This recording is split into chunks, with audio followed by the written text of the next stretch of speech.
She fired me in under 2 minutes, didn't even sit down. I'm Carter Bennett, 49 years old, and 15 years of my life just got packed into a cardboard box because the boss's 30-year-old daughter decided I was outdated.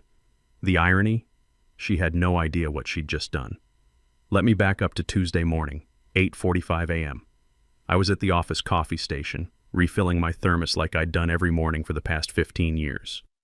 Old habit from my Army days, always have coffee ready, stay alert, be prepared. I was running through the final details of the Kingswell deal in my head when Madison Walsh walked into the break room. She didn't say good morning, didn't acknowledge the 3 other people there, just looked at me like I was a piece of outdated equipment she'd decided to replace. Bennett. My office. Now. Not a request. A command. At that moment, I was VP of Client Strategy at Walsh Logistics. I'd closed over $2.1 billion in deals, trained most of the department, survived 2 major acquisitions and rebuilt client relationships from scratch after each one. I had a track record that spoke for itself. None of that mattered to Madison. She was 30, Stanford MBA, 3 years at McKinsey, and she was the founder's daughter. Andrew Walsh had built this company from a small construction supply business into a major logistics player. Madison inherited the CEO title 6 months ago and apparently thought it came with a license to play God. I followed her down the hall, thermos still in hand. The old military discipline kicked in. Stay calm, observe, don't react emotionally. 6 years as an Army logistics officer had taught me that much. You don't win by losing your cool. You win by staying 3 steps ahead. She didn't sit down when we got to her office. Just stood there, arms crossed, like she was about to fire off a quick email and move on to something more important. This isn't working out, she said, like she was discussing a bad software subscription. Your methods are outdated. We need fresh thinking, new energy. You're done here, effective immediately. I blinked. For a second, I thought she was joking, some kind of management exercise gone wrong. Excuse me? You heard me. We're moving in a new direction. You can collect your things and go. HR will process your severance. My heart pounded, but I kept my face neutral. Years of high-stakes negotiations had taught me not to show my cards, never let them see you rattled. Did you read the Kingswell contract? I asked quietly. She waved her hand dismissively. We'll handle it. That's not your concern anymore. I wanted to laugh, or maybe throw something. Instead, I nodded slowly, set my thermos down on her desk and smiled. A calm, deliberate smile. Understood. Have a good day, Madison. I walked out with my head high, but inside I was spinning. 15 years. Gone in 2 minutes. My daughter Taylor was 22, just graduated, drowning in student loans. My mortgage had 2 years left. I'd been planning retirement, building something stable. My 401k was solid, but not fired at 49 solid. Now I had nothing. My team looked up as I passed their desks. They knew something was wrong. A few started to stand, questions forming on their faces, but I gave them a subtle shake of my head. Don't make this harder. I packed my desk in silence. Photos of Taylor, my Army commendation plaque, a golf trophy from the industry charity tournament. 15 years fit into one cardboard box. I sat in my car for 20 minutes before I could drive home. Just sat there, staring at the steering wheel, doing the math in my head. 2 years left on the mortgage, Taylor's loans. My retirement timeline just got blown apart. I'd built this career for her, for our future, for the life I promised her after the divorce. Now what? As I finally pulled out of the parking lot, my phone buzzed. Taylor. Hey Dad, how's your day? I cleared my throat. Fine, sweetheart. How's the job search going? Got a second interview tomorrow. Fingers crossed. The salary would actually cover my loans and rent. Finally. That's great, honey. You okay? You sound tired. Just a long morning. You'll do great tomorrow. Love you. Love you too, Dad. I couldn't tell her yet. Couldn't add that worry to her plate. Not when she was so close to landing something stable. That night, I barely slept. One question kept looping through my mind. Why now?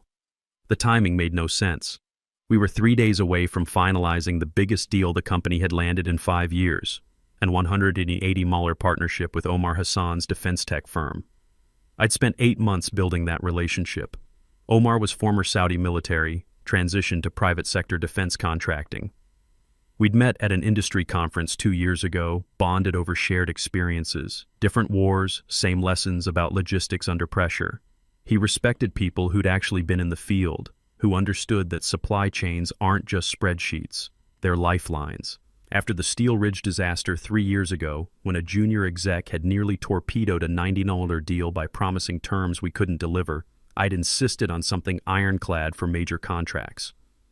Clause 7 wasn't just about being the primary negotiator. It made me the only authorized negotiator, not a suggestion, a legal requirement. Omar wouldn't even take calls from anyone else. I'd built 8 months of trust with a man who valued relationships over corporate hierarchies. That kind of trust doesn't transfer with a handshake and a conference call. Had Madison even looked at the contract? Did she know what Clause 7 said? Did she understand that without me, the entire deal would collapse? The next morning at 10:03 a.m., my phone rang. Unknown number. I almost didn't answer, but something made me pick up. Carter, it's Andrew Walsh. The founder's voice sent a jolt through me. The real power behind the company, though he'd been trying to step back and let Madison lead. Where the hell are you? He sounded stressed, almost panicked. Omar Hassan just arrived for the preliminary walkthrough. He's asking for you specifically. I took a slow breath. Andrew, Madison fired me yesterday morning. Silence. Long, heavy silence. She did what? Said my methods were outdated. Told me to leave immediately. Did she?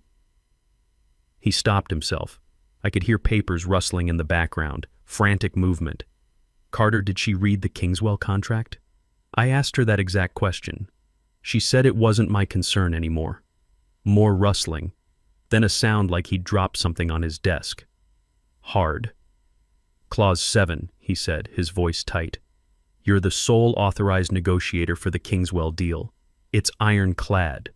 We put it in after the Steel Ridge disaster. Omar insisted on it. He won't negotiate with anyone else. He won't even recognize anyone else as our representative. I sat down slowly on my couch, cold coffee from this morning still sitting on the table. The realization settled over me like a cold wave. She can't close the deal without me, I said. She can't even modify the terms without you present and signing off. That's $180 about to walk out the door because my daughter fired you without reading the damn contract. Andrew let out a long breath. Carter, I'm sorry, I failed you. I gave her too much authority too fast. I wanted her to prove herself, but I didn't think she'd burn bridges before learning how to build them. He hung up without another word. I sat there, staring at nothing. After 15 years of loyalty, this was how it ended. A spoiled CEO making decisions like they were moves in a business school case study, except real companies don't have reset buttons. Real careers don't respawn. Part of me wanted to let them burn, but another part, the part that had spent 15 years building something real, couldn't just walk away. Not yet. At 10:47 a.m., my phone started buzzing. Madison. I let it go to voicemail. Then another call from reception. Then legal. Then accounting. The phone lit up like a Christmas tree. I didn't answer a single one. The voicemail icon blinked at me. I waited 10 minutes, then listened. Carter, hi, it's Madison. Her voice was strained, professional panic barely contained. There's been a misunderstanding about yesterday. We should talk. It's urgent. Please call me back. Urgent, not sorry. Not I made a mistake, just urgent. I set the phone down and poured another cup of coffee. At 11:15, a text came through from Andrew.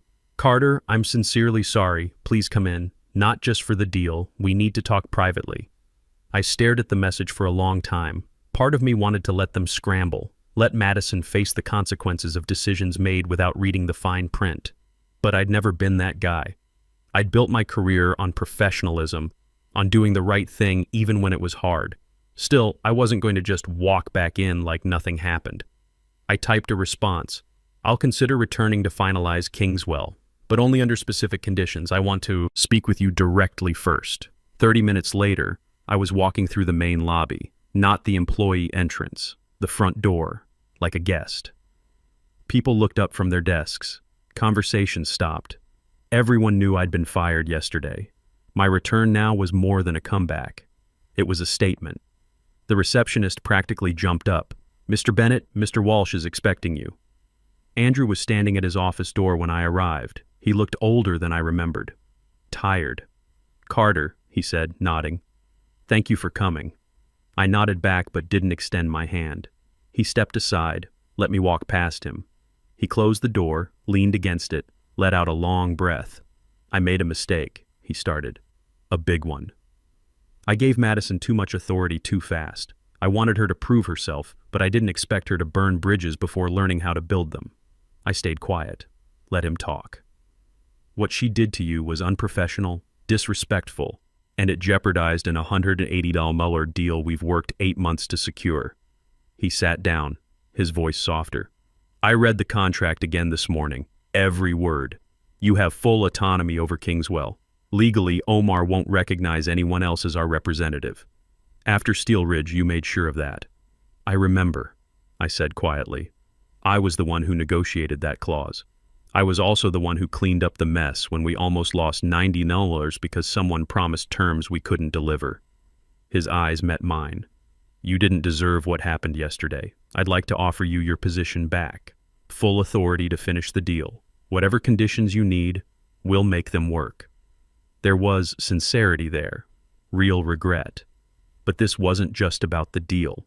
It was about respect, about dignity, about 15 years of loyalty. "I'll return," I said. "But I want everything in writing, revised contract, clear autonomy over Kingswell, and no interference from Madison during negotiations." He nodded immediately. "Done. And one more thing," I added.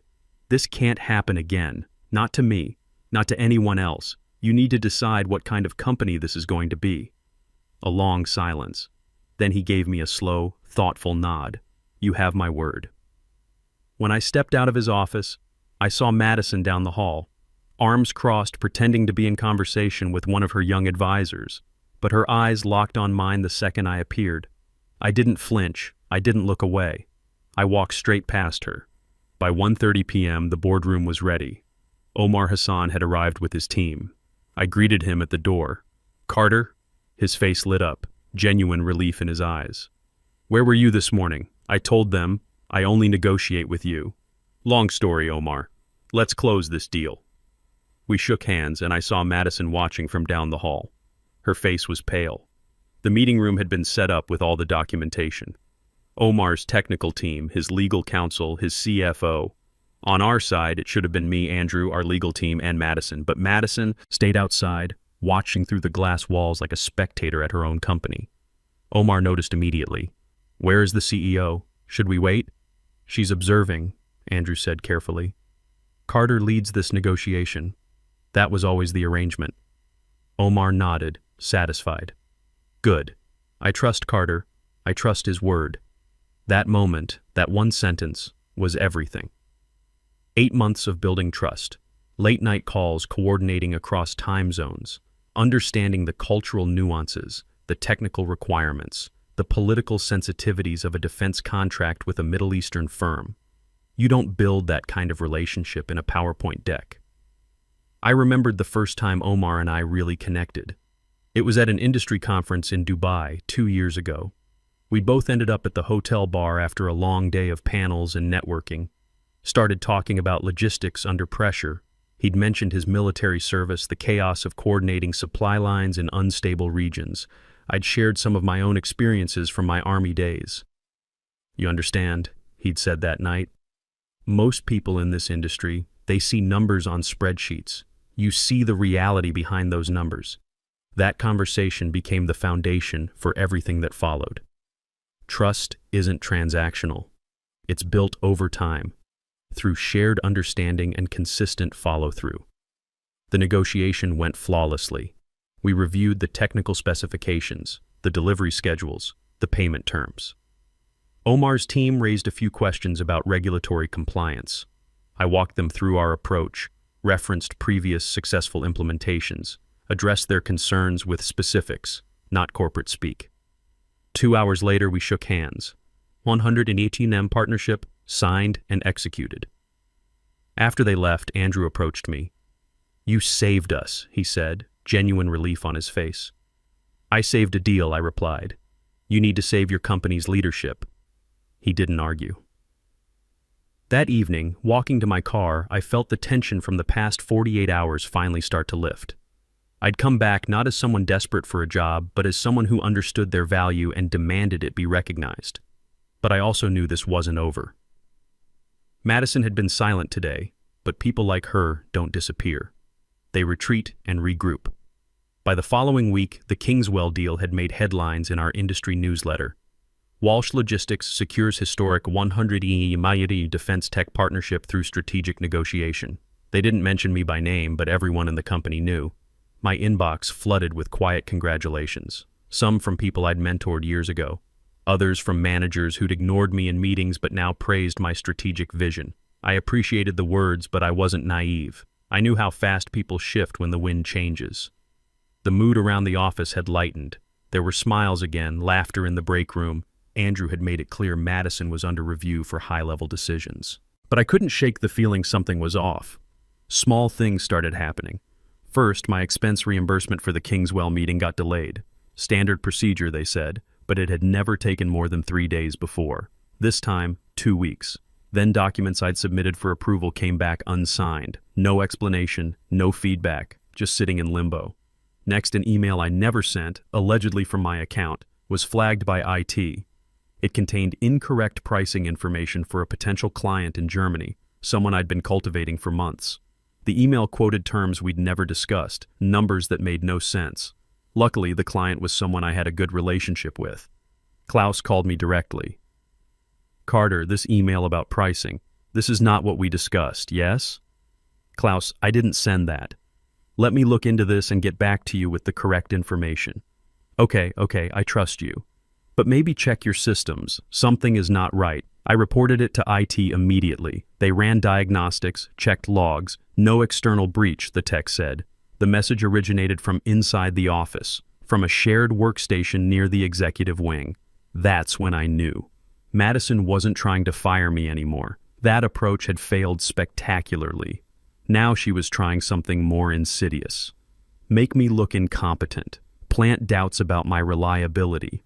Slowly, subtly, until I either quit in frustration or someone else decided I was becoming a liability. Classic corporate sabotage. And I'd seen this playbook before. I started documenting everything. Every missed email, every unexplained delay, every mistake that wasn't mine. I'd learned the hard way early in my career that paper trails matter more than emotions in environments like this. I kept a private notebook. Times, dates, conversations, just in case. The Klaus incident had rattled me more than I wanted to admit. That relationship had taken 6 months to build. One fake email could have destroyed it. I started double-checking every message before I sent it, reviewing every document 3 times before submission. The paranoia was exhausting but necessary. I began coming in early, 6:30 a.m. instead of 8 a.m., just to review everything before anyone else could touch it. Check my sent folder. Verify no mysterious emails had gone out overnight.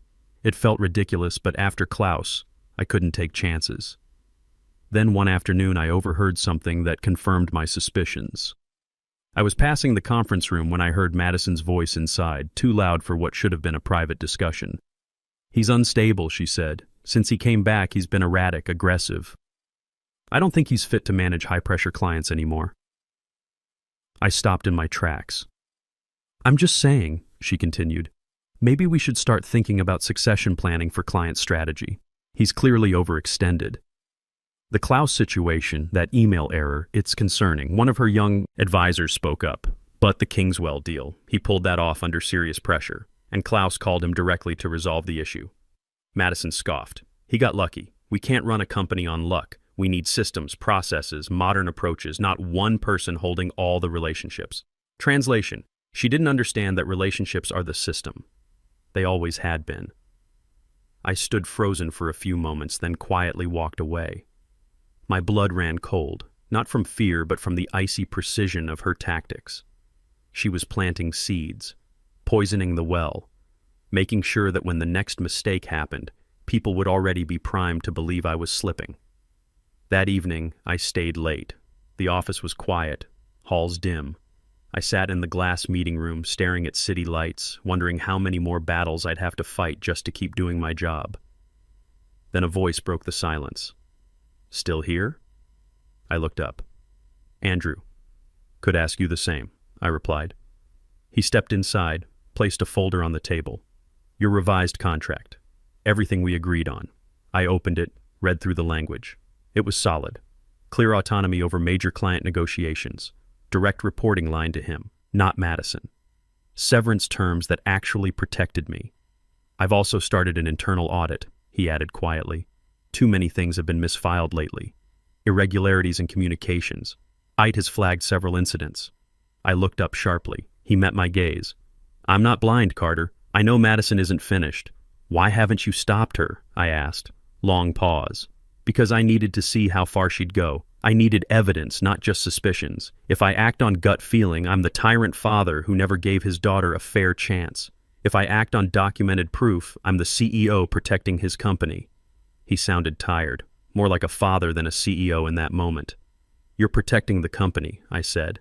He shook his head slowly. I'm trying to protect both of you. But maybe it's too late for one of you. I closed the folder. I don't need protection, Andrew. I need you to decide what kind of legacy you want to leave behind. A company or a cautionary tale. His eyes lingered on mine. Then he turned and left. The audit moved fast. Neil Foster, the lead investigator, was someone I'd mentored 8 years ago when he first joined the company. He'd been a junior analyst then, sharp but raw. I'd taught him how to read between the lines of financial reports, how to spot patterns that didn't add up. Now he was using those same skills to investigate what was happening to me. He called me in Thursday afternoon. Carter, thanks for coming. We need to ask you about some irregularities. He pulled up files on the screen, email logs, access records, a timeline that made my stomach turn. This email that appeared to be from your account, the one to Klaus. We've confirmed it was sent from a shared workstation on the executive floor.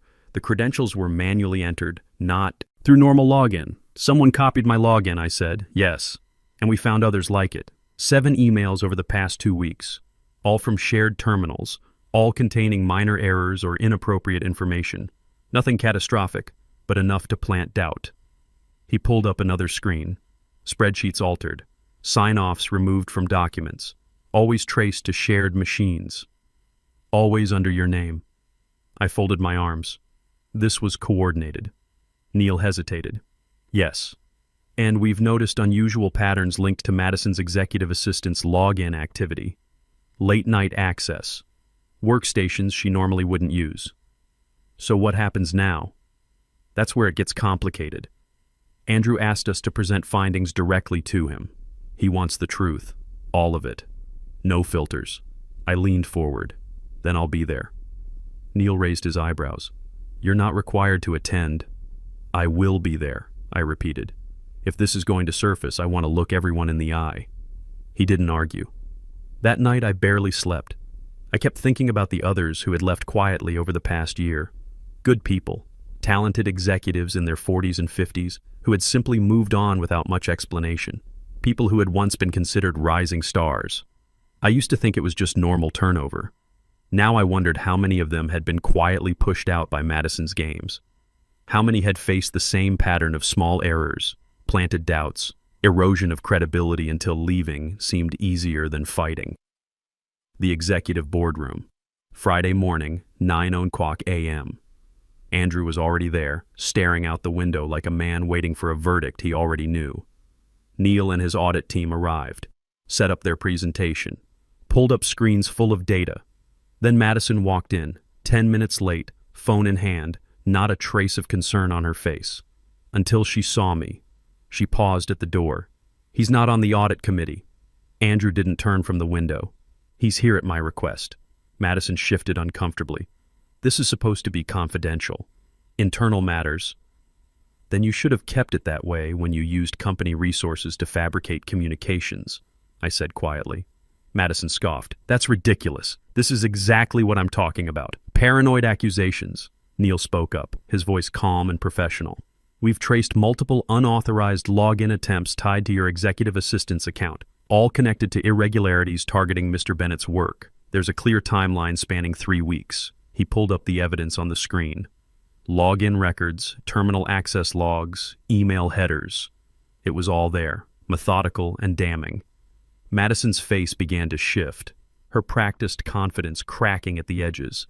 "You're reaching," she said, but her voice had lost its certainty. "He's just bitter about being let go. This is retaliation for me trying to modernize." I looked her in the eye. "You didn't let me go, Madison. You sabotaged me, and you almost tanked the biggest deal this company has landed in 5 years because you didn't bother to read a contract before making a decision that affected hundreds of people." The room went silent. Andrew finally turned from the window. His face looked older than I'd ever seen it, lined with something I recognized, the exhaustion of a man caught between two impossible choices. "I gave you a chance," he said to Madison, his voice quiet but firm. "I gave you more than one. I stepped back because I wanted you to lead, to prove yourself. But you've done nothing but tear down the people who actually built something real here." Madison's bravado faltered. "Dad, this isn't—" "Don't." He held up his hand. "Don't call me Dad in this room. Not right now. Right now I'm the CEO of a company that nearly lost $180 because you made a decision without reading a contract. A company where senior employees are being systematically undermined by fabricated evidence." He looked at Neil. "What's your recommendation?" Neil didn't hesitate. "Suspension pending full board review. The evidence is extensive. This goes beyond poor judgment. It's deliberate sabotage of a senior executive using company resources." Madison's face went pale. "You can't be serious. I'm the CEO." "You're suspended," Andrew said. "Effective immediately. The board will review Neil's findings. Until then, you have no decision-making authority."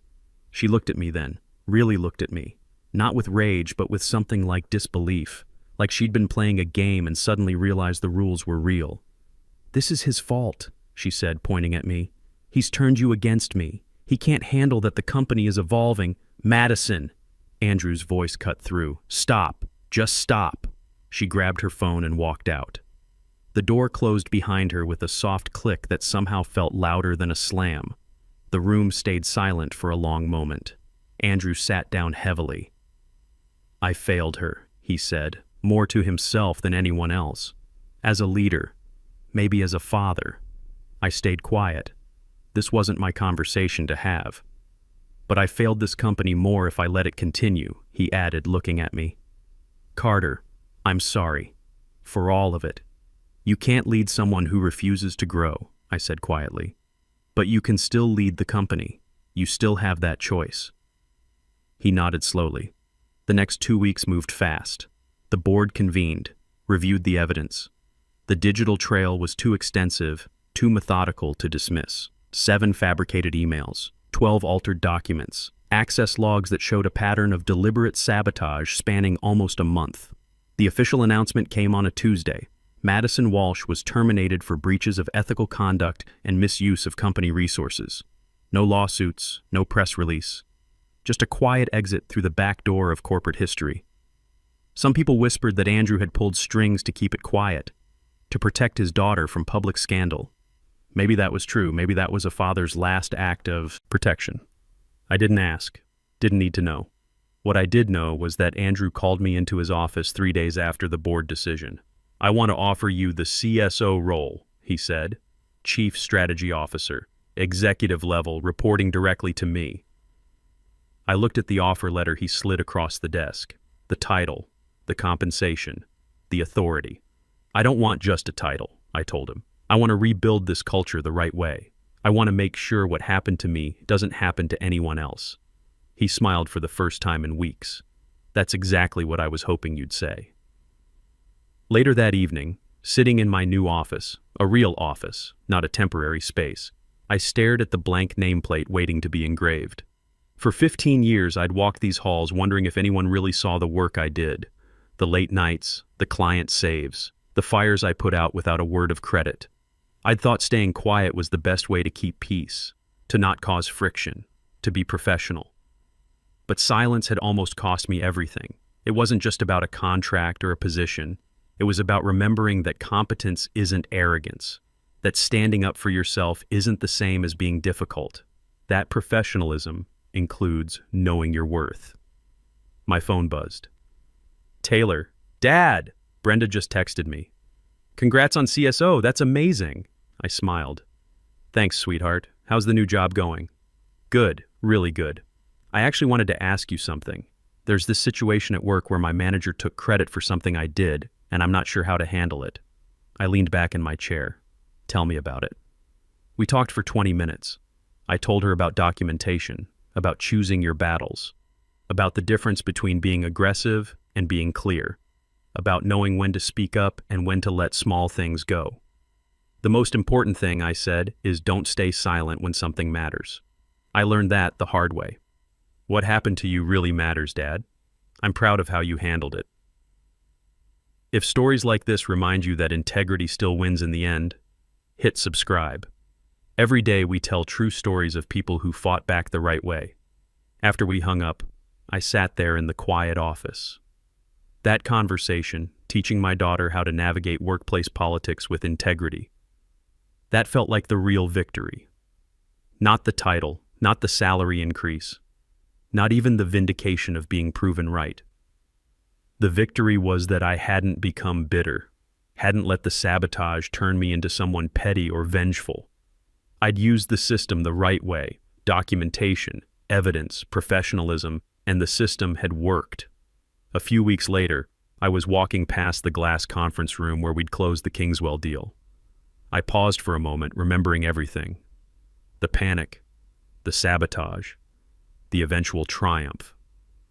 That single deal had changed the course of my career. But the real shift happened earlier, the moment I smiled at Madison in her office and walked out, refusing to beg or argue or defend myself. That was the turning point, not because I gave up, but because I knew what I was worth. I'd been underestimated, dismissed, and systematically sabotaged, but I'd never been defeated. I'd fought back with patience, documentation, and professionalism, not with anger or revenge. And in the end, that approach had saved not just my career, but my integrity. At 49, I'd learned something I should have known at 30. You don't win by being the loudest voice in the room. You win by being the one people can't afford to lose. I thought about all the executives my age who'd been quietly pushed out over the years.